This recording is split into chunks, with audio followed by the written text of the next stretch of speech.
থাকতে। তো সেই রকম আমাদের এই বিজনেসটিও আপনি যদি প্রাপ্তবয়স্ক হয়ে থাকেন তাহলে এই বিজনেসটি ইজিলি করতে পারছেন এবং লিগালি যদি বসবাস করেন তাহলে করতে পারছেন।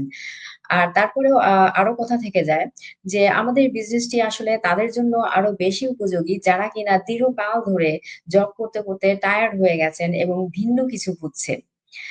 কারণ আমরা তো ইমিগ্রান্ট দেখা যাচ্ছে আমরা আ দেশ ছেড়ে আমরা আ একেকজন একেক দেশে আছি।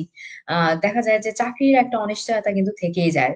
এবং দেখা যায় যে আ ব এবং করোনা কালেও আপু অলরেডি মেনশনও করেছে যে করোনা কালেও তো দেখা গেছে বহু মানুষ যখন তখনই মানে চাকরিচ্যুত হয়েছে। তো এই যে এই ব্যাপারগুলো আর ইমিগ্রেন্ট হিসেবে এগুলো আমরা প্রচুর ফেস করে থাকি। সে সমস্ত কারণে আমিও যে কারণে এই বিজনেসটিকে মানে প্ল্যান বি হিসেবে রেখেছি। তার কারণ হচ্ছে যে জব এই আছে, এই নেই। তো সেই কারণেই এই বিজনেসটিকে প্ল্যান বি হিসেবে রাখা। আর আপনারা সেইজন্যই বলব যে এই বিজনেসটি আপনারা করতে পারছেন এবং যারা যে জব মাইন্ডেড আ আছেন তারা দেখা যাচ্ছে যে তাদের জন্য আসলে এই বিজনেসটা অতটা উপযোগী না যারা জব মাইন্ডেড। আর যদি আপনি যদি একটু এন্টারপ্রেনিউরশিপ মাইন্ডেড হয়ে থাকেন, মাইন্ডসেটটা সেরকম হয়ে থাকে, তাহলে তো আরো বেশি উপযোগী এই বিজনেসটা আপনার জন্য।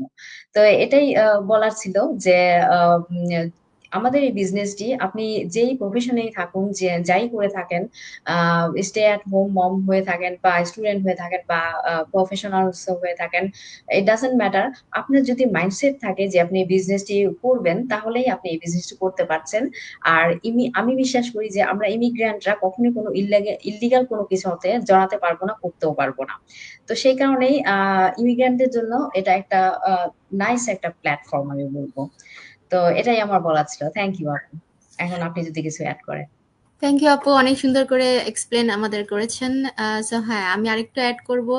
আমাদের এই বিজনেসটা কিন্তু অবশ্যই যারা বিদেশের বাড়িতে লিগ্যাল ভাবে রয়েছেন তারা বিজনেসটা করতে পারবেন। একটা এজেরও একটা ম্যাটার রয়েছে, এবং এখানে কিন্তু আমাদের আরো অনেকে যারা কিনা আমার মতন স্টে এট হোম মম, নাসরিন আপু এখন স্টে এট হোম মম। উনি একসময় বা আমি একসময় দেখা গেছে পার্ট টাইম জব করতাম, আপু একসময় ফুল টাইম জব করতো, কিন্তু সন্তানদের কারণে হয়ে ওঠে না। তখন দেখা যাচ্ছে যে আমাদের একটা আদার ওয়ে খুঁজতে হয় যে এমন কি আছে যেটা আমরা করলে আমরা বাসায় থেকে একটা স্মার্ট অ্যামাউন্ট আর্ন করতে পারবো। তো তাদের সেসব মায়েদের জন্য এটা বেস্ট একটা প্ল্যাটফর্ম। ইভেন আমাদের এই ডিজিটাল বিজনেসে যারা ফুল টাইম জব করে তারা কিন্তু বিজনেসটা খুব সাকসেসফুলি রান করতেছে, বিকজ এটা হ্যাঁ। একটা সম্পূর্ণ টাইম ফ্লেক্সিবল। এখানে আমার বিজনেসের আমি